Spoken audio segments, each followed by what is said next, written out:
बवाली हम जब ना मिस्त्री के लगे तोरा के लेके जाता नहीं नु मिस्त्री ना साइंटिस्ट बा साइंटिस्ट।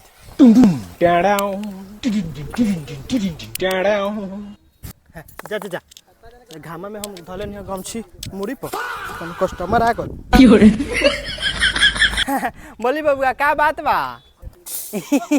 मिस्त्री बात ये बा कि हमरा फुआ के लइका हो आ दुबई से कमा के आइल बा एकरा घर बनावे के बा।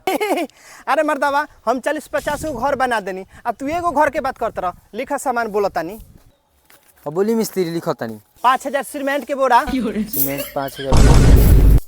5000 बोरा। हाँ हाँ 5000 बोरा का होई? ए महाराज मिस्त्री हम मानी के रहुआ लिखम कि ना मान रहुआ एक तला बनाओ तनी आ 5 तला बनाए कही तो सब लागी सीमेंट लिखी रहुआ। आगे बोली।